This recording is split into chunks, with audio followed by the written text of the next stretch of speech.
नमस्कार दोस्तों, आज चरक संहिता के 6वें अध्याय के हम आप लोगों को आहार विहार का जो आदान काल विसर्ग काल के बारे से बताए थे। आज हम विसर्ग काल के बारे से बताने जा रहे हैं।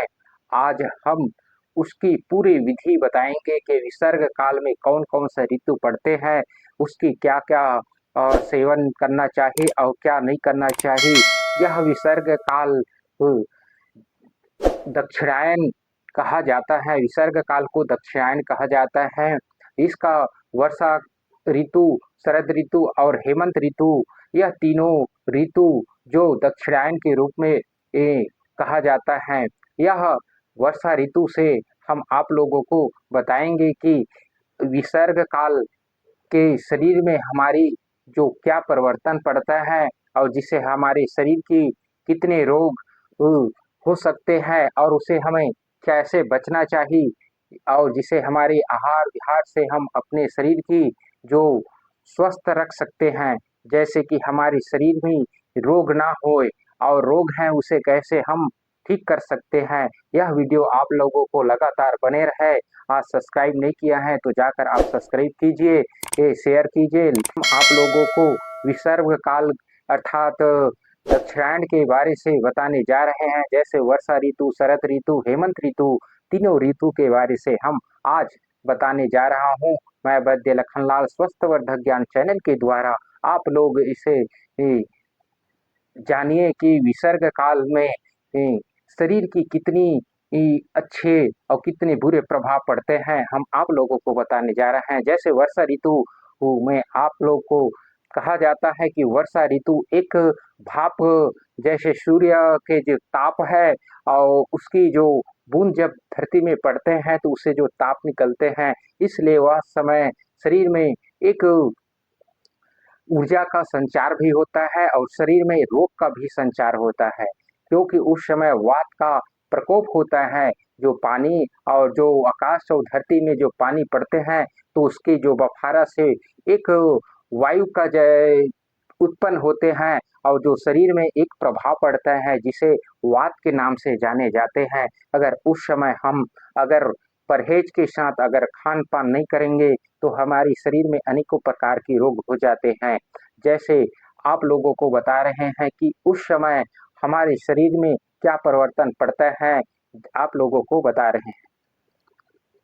वर्षा ऋतु में पृथ्वी से भाप निकलने के कारण वर्षा होने से तथा जल में अल्प विपाकिक होने से अग्नि के बल के क्षीण हो जाने से वात आदि दोष कुपित हो जाते हैं।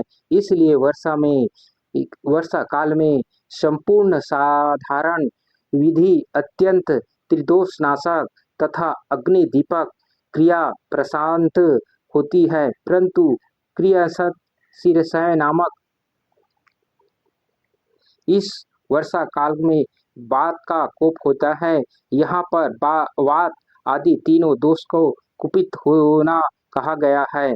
इस समय विरोध प्रतीत होते हैं। इसका उत्तर यही है कि वास्तव स्वतंत्र वायु ही प्रकोपित होता है, परंतु वायु द्वारा प्रेरित हुआ दुर्बलता, दोष, पीत तथा सेल्सियल भी कुपित हो जाते हैं और व्याधि को उत्पन्न कर देते हैं। आप कफ, क्षीण, पित्त सामान्य में हो और वायु बढ़ा हुआ हो, वह वायु पित्त कफ को और स्थान से लेकर शरीर में जहाँ जहाँ जाता है वहाँ वहाँ अस्थिर वेदना, दाह, थकावट तथा दुर्बलता को पैदा करता है। यह हमारे शरीर की कितने ही जिस समय वायु हमारे शरीर में संचार होता है उस समय जिस जिस जगह पे वो वह वायु जाता है उस जगह में हमारे शरीर की एक तो स्वस्थ होता है या तो निरोग होता है, क्योंकि अगर अधिक वायु का संचार हो जाता है तो हमारे शरीर में रोग उत्पन्न हो जाता है जिसे वात रोग कहा जाता है। कभी कभी बुखार हो सकता है, पेट में परेशानी, गैस बनना, डकार होना, उल्टी होना, दस्त होना, हाथ पैर में दर्द होना, बुखार आना, जिसे आम अवतारी बुखार कहते हैं, आम अवतारी बुखार के नाम से जाने जाता है। उस समय वायु के प्रकोप के कारण अगर हमारे शरीर में खान पान उनके गड़बड़ा जाते हैं तो उस समय अनेकों रोग जो हमने बताया है वो उत्पन्न हो जाता है। आइए हम उसे कैसे ठीक करें और उस समय रोग ना होए उसके बारे से हम जानते हैं। जैसे उस समय कहा जाता है कि वायु और मधुर से शांत होता है, क्योंकि वात की प्रकोप के कारण उस समय हमारे शरीर में वायु का संचार बढ़ जाता है। उसे समान स्थिति में लाने के लिए आप अल्प और मधुर रस और लवण रस ये बहुत ही उपयोगी माने गए हैं। उस समय कहा जाता है कि उस समय के जो पानी वर्षा की ऋतु में गर्म पानी के साथ उबाल कर उसे पिए जाए तो शरीर में जो रोग है उसे बचाने की बहुत ही शक्ति है और हमारी रोग प्रतिरोधक क्षमता को बढ़ाते हैं। उस समय वर्षा का ऋतु है, इसलिए उस समय गर्म पानी पीना अनिवार्य बताया गया है। और उस समय आप अधिक गर्म चीज ना खाएं, अधिक गर्म चीज जैसे चटपटा चीज नहीं खाना चाहिए और अधिक ठंड चीज उपयोग नहीं करना चाहिए उस समय, क्योंकि पाचक क्रिया समान अवस्था में रहता है। उस समय अधिक आप भोजन भी ना करें, हल्का दोपहर के समय आप खाना खाने के बाद आराम कर सकते हैं और रात को जल्दी खाना खाए के उस समय सो जाए तो उस समय नींद की पर्याप्त मात्रा होना चाहिए, नहीं तो वात का प्रकोप हो जाते हैं। आप लोगों को इसकी विसर्ग काल की जो हमने वर्षा ऋतु को बताया है, अब आप लोग उसको शरद ऋतु के बारे से आप जानते हैं। जैसे शरद ऋतु उस ठंड का समय आ जाते हैं, उस समय हल्का शीतल लहर चालू हो जाते हैं और शरीर में एक कुछ आनंद का अभाव हो जाते हैं और हमारे शरीर में पित्त का अनुभव उत्पन्न होते हैं। जैसे शरीर में ठंड का प्रकोप होते हैं उसी समय हमारी पेट की जो अग्नि है उत्तरी हो जाते हैं, कुछ पित्त बढ़ जाते हैं जिसे शरीर में पाचक क्रिया कुछ कम होने लगते हैं और कुछ अगर हमारी खान पान की गड़बड़ा जाते हैं तो उस समय हमारी पित्त की अधिकता हो जाती है जिससे पेट में एसिडिटी बहुत बनने लगता है और शरीर की जो अल्पित जो जैसे पेट में दर्द होना, उल्टी होना, जलन होना, यह शिकायत प्राय शरद ऋतु में होते हैं और हल्का फुल्का कफ का प्रभाव रहता है। उस समय आप सावधानी से खान पान अगर नहीं करेंगे तो आपको रोग ये जो हमने बताया है वो रोग हो जाता है ना होए, इसलिए पहले से आप शरद ऋतु की जो आहार विहार है उसको आप पालन करेंगे तो आपके जो रोग होने की संभावना कम हो जाते हैं, शीतलहर हो जाते हैं और हल्का हमारे शरीर में पित्त का संचार है। कहा जाता है उस समय तीखा चीज खाना बिल्कुल वर्जित है और तेलहा चीज बहुत ही माना गया है कि उस समय आप खटाई को वर्जित माना गया है। हमने आप लोगों को वर्षा ऋतु में खटाई जोंगा है, अल्प जोंगा है, लेकिन उस समय शरद ऋतु में खटाई को वर्जित को माना गया है क्योंकि उस समय पित्त का अधिकता होता है, अल्प से पित्त बढ़ता है और शरीर में रोग को और बढ़ा देता है। इसलिए उस समय आप कटु रस लीजिए और उस समय मधुर रस लीजिए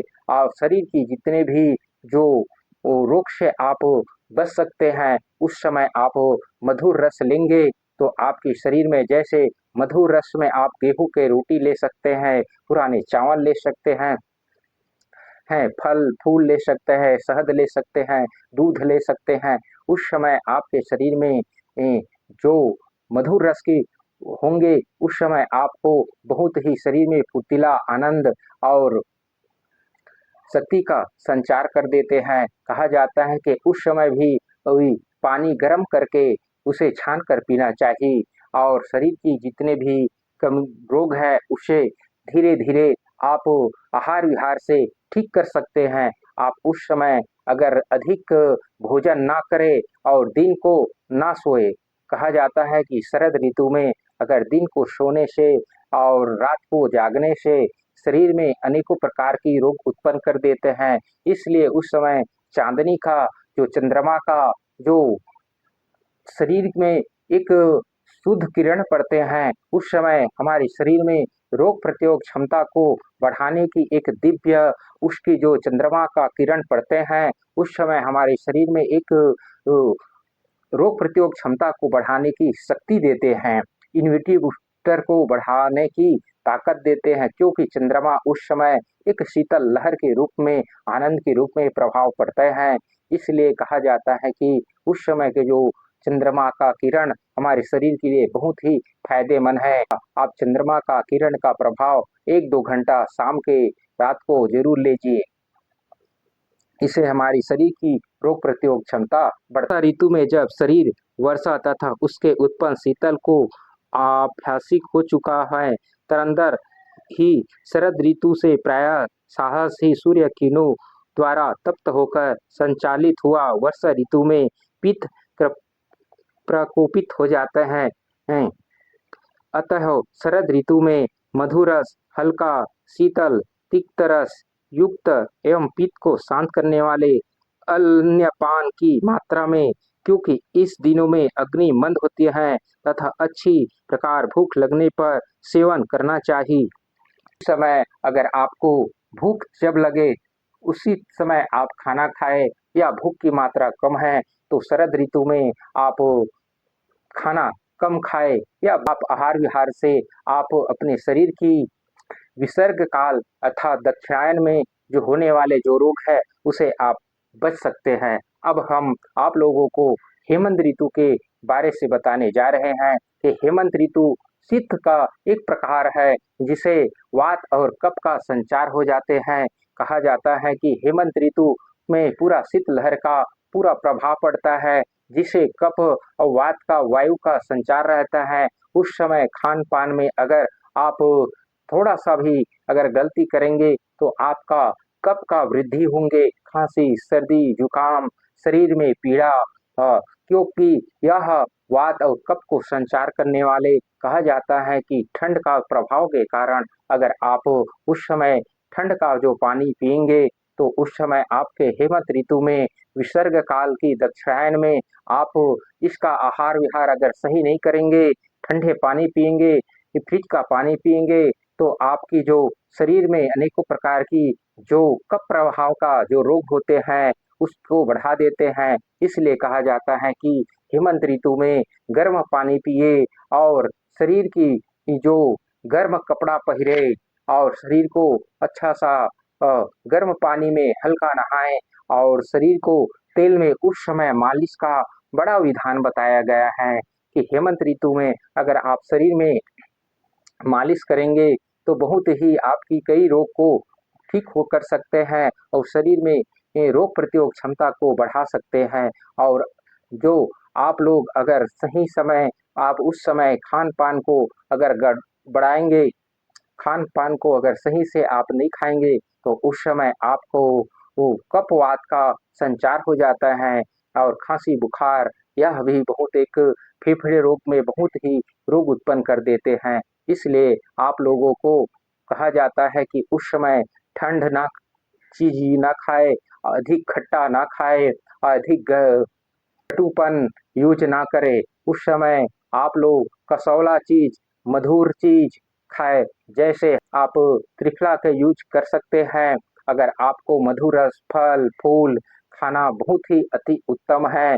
कहा जाता है कि उस समय काल हेमंत ऋतु में शीतल वायु को लगने के कारण रुकी हुई बलशाली पुरुष को जठरांगी प्रबल हो जाती है तथा वह मात्रा गुरु तथा द्रव्य गुरु, द्रव्य जो स्वभाव से गुरु हो, आहार को पचाने में समर्थ हो जाते हैं।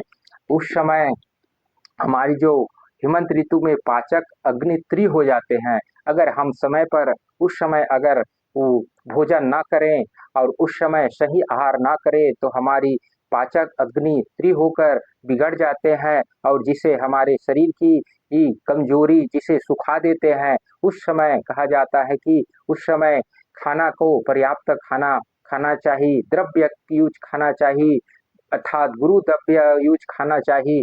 जैसे आप पुराने चावल या नया चावल भी खा सकते हैं, आप गेहूं की रोटी खा सकते हैं। उस समय बहुत ही ऐसे चीज खाएं जिसे आपकी दूध पी सकते हैं, उस समय आप दूध भी पी सकते हैं। कसावला दूध, चावल, गेहूं का जो रोटी है आप यूँ कर सकते हैं। शहद ले सकते आप, गर्म कपड़े पहरे, वो गर्म पानी पिए।